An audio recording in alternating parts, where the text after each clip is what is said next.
Vítajte pri týždennom prehľade noviniek z webu geekchina.cz. Hneď na úvod sa pozrieme na značku Oukitel a konkrétne model Oukitel P1. Tento telefón veľmi nenápadne svojím dizajnom, ktorý je skoro 100% okopírovaný, pripomína iPhone. Neviem teraz úplne ktorú generáciu, povedzme tomu 15, 16, pretože na zadnej strane má 3 objektívy. Vpredu v displeji nájdete čierny oválny, chcete výrez a jeho špecifikácia bohužiaľ není ani ako iPhoneová, ale dizajnovo by ste určite niekoho s tým oklamali. Na prednej strane teda nájdeme 6,7 palcový displej. Rozlíšenie 2412 na 1080 pixelov. Je to AMOLED a pomer strán má 20 k 9. Čo sa týka vnútornosti, tak tu vás poteší najmä veľkosť batérie, tá je 5150 mAh. Nechýba teda ani procesor od Mediateku Helio G99. Môžete mať 4 alebo 8 GB RAM, 256 GB interného úložiska, ktoré si však môžete rozšíriť o microSD karty. Čo sa týka fotovýbavy, tak tu nájdeme 50 megapixlový objektív, ktorý má slovom f1.9, potom je tu 2 megapixlový makroobjektív a 0,3 megapixlový objektív pre zachytenie hĺbky ostrosti. Nechýba takisto ani LED blesк a podpora 4K videa. Predná selfie kamera má 32 megapixelov a clonu f2.2, ale nahráte ňou iba Full HD video. Pokiaľ sa ešte vrátime k baterke, tá bohužiaľ nie je veľmi rýchlo nabíjateľná, to znamená, že iba 18 W. Nechýbajú dve SIM karty, podpora LTE sietí a takisto aj USB-C na spodnej strane, ale nenájdeme tu ani NFC alebo 3,5 mm audio jack. Cena telefónu je predbežne stanovená na hranicu okolo $278.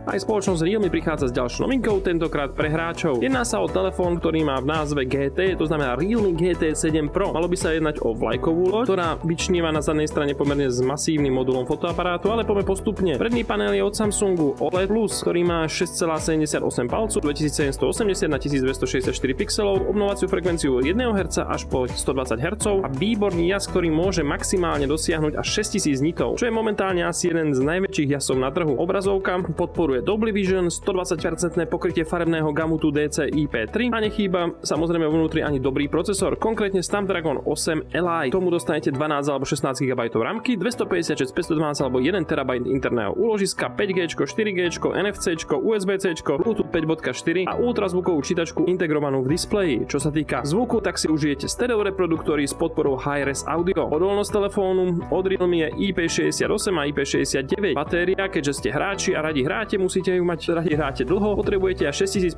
mAh batériu s podporou až 120W rýchleho nabíjania. Na palube už nájdete Android 15. Ďalej má Realme GT 7 Pro na zadnej strane trojitý fotoaparát, konkrétne 50 megapixlový slovom f1.8 a optickou stabilizáciou. Ďalší senzor je od Sony, tiež 50 megapixlový, čo je periskopický teleobjektív s trojnásobným zoomom alebo 120-násobným hybridným zoomom. Tretí do poradia je širokouhlý 8 megapixlový objektív. Predná selfie kamera má 16 megapixlov. No a teraz ceny toho telefónu. Okrem toho, že vám ich chcú predať v pekných farbách, napríklad v oranžovej, bielej a čiernej, tak je jasné, že podľa týchto parametrov nebude to lacný telefón. Začína v prepočte na $520 a môžete sa vyšplhať aj na $675.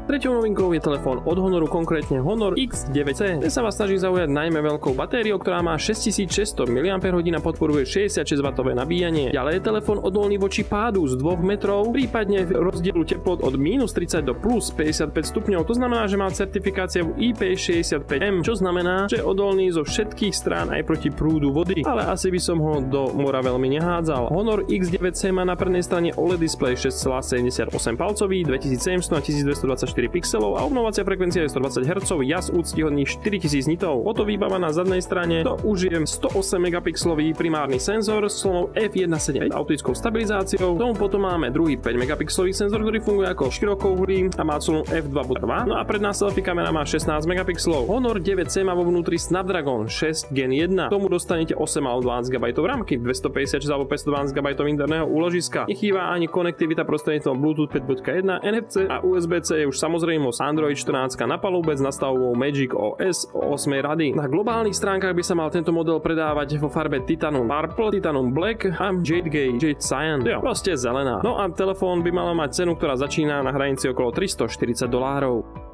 Na záver je tu telefón pre tých, ktorí ho radie hádžu o zem, alebo konkrétne odolná značka Doogee. Tá si pripravila model Doogee S200 s podporou 5G sietí. Čo sa týka certifikácie odolnosti, tá je tu naozaj bohatá, IP68, IP69 a military standard STD 810H, čo garantuje, že telefón je prachu odolný, vydrží dlhé ponorenie do hlbokej vody, vysoký tlak prúdu vody dokonca, prípadne nárazy a pády a nebojí sa ani vysokých teplôt alebo mrazov. Na prednej strane nájdeme Full HD Plus displej, to znamená 2408 na 1080 pixelov, ktorý má veľkosť 6,72 palcu a obnovaciu frekvenciu 120 Hz. Vo vnútri procesor od Mediateku Dimensity 7050 podporovaný s 12 GB operačnej pamäte a v prípade potreby môžete využiť až 20 GB virtuálnej RAM pamäte. Zadné fotoaparáty, to je už 100 megapixlový fotoaparát s integrovanými AI funkciami, doplnený o 2 megapixlové makro a tiež 20 megapixlový infračervený snímač, ktorý dokáže spraviť ostré snímky aj v hlbokej noci. To znamená, že má tzv. Nočné videnie. Na zadnej strane nájdete sekundárny displej, ten je tiež AMOLED a na ňom si môžete zobraziť hodinky, kalendár alebo sa vám budú ukazovať rôzne notifikácie. Nechýbajú teda ani dve SIM karty s podporou 5G sietí, prípadne možnosť zložiť micro SD kartu až na 2 TB. No a teraz si troška sadnite, pretože prichádza tá batéria. Tá pri Doogee S200 má až 10100 mAh, ale bohužiaľ rýchlosť nabíjania je 33 W, za čo by Appleisti ďakovali, ale tu pri takej veľkej batérii poprvé ju budete málo nabíjať a po druhé už keď ju budete nabíjať, tak vás tá hodinka nezabije. A záver už len dodáme cenu. Tá je pre český trh okolo 9500 korún alebo ak chcete 375 €. No a čo je potreba urobiť, je samozrejme kliknúť na like pod video, prípadne napísať nejaký komentár, aspoň díky, pokiaľ ste to dopozerali až do konca.